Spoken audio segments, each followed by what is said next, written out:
അബ്ദുറഹ്മാൻ രണ്ടത്താണി, അങ്ങ് ഇതേ വാഴക്കന്റെ അവസ്ഥയിലാണോ?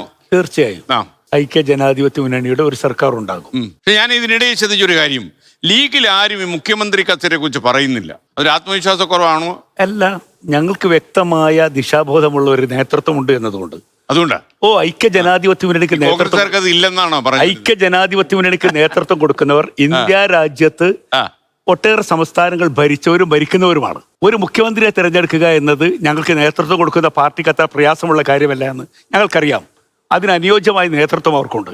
കേരളം ഇപ്പോൾ പാകമാണ്. ഐക്യ ജനാധിപത്യ മുന്നണി കേരളം ഭരിച്ചിരിക്കും.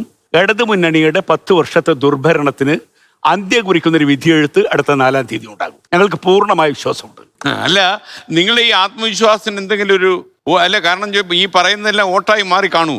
തീർച്ചയായും കേരളത്തിലെ ജനങ്ങൾ അത്രമാത്രം പ്രബുദ്ധരല്ലേ? കേരളത്തിലെ ജനങ്ങൾക്ക് കൃത്യമായി കാര്യങ്ങൾ അറിയുമല്ലോ.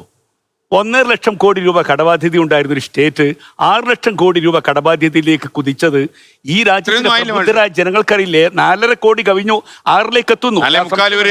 4 ലക്ഷം കോടി കഴിഞ്ഞു 6ലേക്ക് എത്തുന്നു. സംശയമൊന്നും വേണ്ട, കണക്കുകൾ കൂട്ടിയാൽ മതി. ഇവിടുത്തെ കടബാധ്യതകൾ ഇനിയും ഓരോന്ന് പരിശോധിച്ചാലും അത് കാണും. ഇവിടുത്തെ കരാറുകാർക്ക് കൊടുക്കാനുള്ളത്, ഇവിടെ ഓരോരുത്തർക്കും കൊടുക്കാനുള്ളത്, അങ്ങനെ കൃത്യമായി കണക്ക് കൂട്ടുന്നവർക്കറിയാം എങ്ങോട്ടാണ് കേരളം പോകുന്നതെന്ന്. അത് മനസ്സിലാക്കാൻ അവർക്ക് കഴിയും. പിന്നെ കേരളം അനുഭവിക്കുന്ന എന്താണ്? കേരളം മുമ്പെങ്ങും ഇല്ലാത്ത വിധം കേരളത്തിലേക്ക് വർഗീയ വിഷബീജങ്ങൾ കടന്നു വന്നില്ല. അതിന് സാഹചര്യം ഒരുക്കിയത് ആരാണ്?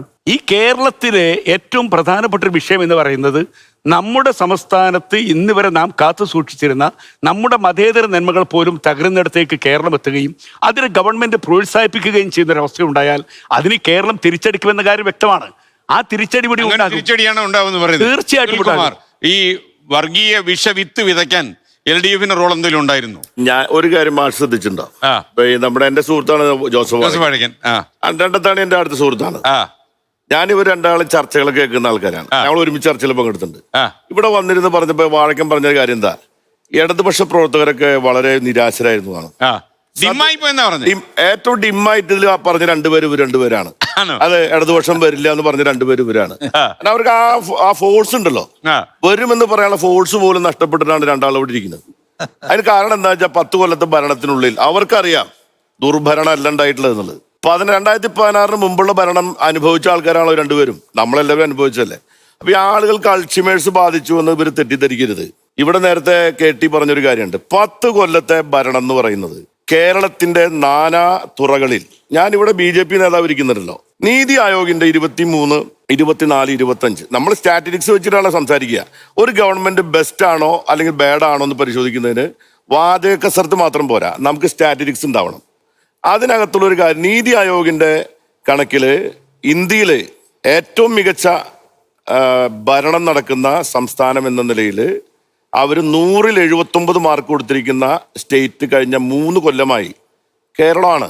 അപ്പൊ ശത്രുക്കൾ ഭരിക്കുന്ന രാഷ്ട്രത്തിന് പോലും കേന്ദ്രത്തിന്റെ സംവിധാനത്തിന് പോലും നിഷേധിക്കാൻ പറ്റില്ല. ഇത് ഓരോ രംഗത്തും ഉണ്ടാക്കി. 2016 മുമ്പ് പവർ കട്ടായിരുന്നു, സ്കൂൾ പൂട്ടിയിരുന്നു, ആശുപത്രിയിൽ മരുന്നുണ്ടായിരുന്നില്ല, ദുസ്സഹമായിരുന്നു, അഴിമതിയായിരുന്നു. ഇതൊക്കെ മറന്നുപോയി എന്നാണ് രണ്ടത്താണിയും വാഴക്കനും വിചാരിച്ചിരിക്കും. ഇല്ലേട്ടാ, മറന്നിട്ടില്ല. അപ്പൊ ഈ 10 കൊല്ലം കൊണ്ട് കേരളത്തിലെ ജനങ്ങൾക്ക് ഉണ്ടായിട്ടുള്ള ഏറ്റവും വലിയൊരു അനുഭവം എന്ന് പറയുന്നത്, ഞാനുണ്ടാവല്ലോ, മാഷ എന്നെ എപ്പോ വിളിച്ചാൽ ഞാൻ ഉണ്ടാവല്ലോ. ഞാൻ മാഷോട് പറയുന്നു, 4-ാം തീയതി 12 മണി കഴിയുന്നത് വരെ ഇവർക്ക് ഇതൊക്കെ പറയാം. മുഖ്യമന്ത്രി ആരാണെന്നുള്ള ചർച്ചയാണ് നടന്നത്. 12 ആകണ്ട, 11 മണിയാകുമ്പോഴേ വിവരം അറിയാം. നിങ്ങളുടെ വിവരം അപ്പം അറിയാം. ഞാന് 12 മണി വരെ നിങ്ങൾക്ക് തന്ന എന്തുകൊണ്ടാന്ന് വെച്ചാലേ അവസാനം വരെ പിടിച്ചു നിൽക്കാനുള്ള ഒരു ആത്മവിശ്വാസം. അപ്പൊ ഞാൻ പറയുന്നു, മാഷേ ഇവര് മുഖ്യമന്ത്രി ചർച്ച 2020 നടത്തിയില്ലേ? മാഷ്ക്ക് ഓർമ്മയില്ലേ? 2021 ഒരു മുഖ്യമന്ത്രി ചർച്ച നടത്തി. ആരൊക്കെ മന്ത്രിമാരാണെന്ന് തീരുമാനിച്ചു. ലീഗിന് ഏതൊക്കെ വകുപ്പ് കൊടുക്കുന്ന കാര്യം വരെ തീരുമാനിച്ചിട്ടാണല്ലോ അവർ ഇതുപോലെ അന്ന് മെയ് മാസം 2-ാം തീയതി ആയിരുന്നു ഇലക്ഷൻ റിസൾട്ട്. അന്ന് 12 മണി കഴിയുമ്പോൾ വാഴക്കൻ എന്തുണ്ടായി? ഞങ്ങള് 99. അപ്പൊ അതുകൊണ്ട് ഞങ്ങള് മുഖ്യമന്ത്രി സ്ഥാനത്തെ സംബന്ധിച്ച് തർക്കിക്കേണ്ട യാതൊരു കാര്യം ഞങ്ങൾക്കില്ല. കോവിഡ് കഴിഞ്ഞിട്ട് നടന്ന തെരഞ്ഞെടുപ്പിൽ ഇവർക്ക് ഉണ്ടാകുന്ന ഏറ്റവും വലിയ പ്രശ്നം ഭാഷ മനസ്സിലായിക്കോ. 4-ാം തീയതി ഉണ്ടാവുന്ന പ്രശ്നം പ്രതിപക്ഷ നേതാവ് ആരാവും എന്ന് പറയാൻ വേണ്ടി ചർച്ച. കാരണം പല ആളുകളും കേരളത്തിൽ ഉണ്ടാവില്ല. കാരണം എന്താ വെച്ചാല് 4-ാം തീയതി കഴിയുമ്പോൾ പലർക്കും വനവാസത്തിലേക്ക് പോണ്ടി വന്നാൽ ആരായിരിക്കും പ്രതിപക്ഷ നേതാവിനെ സംബന്ധിച്ചുള്ള തർക്കം തീർക്കാൻ ഹൈക്കമാൻഡ് ഇടപെടേണ്ടി വരും.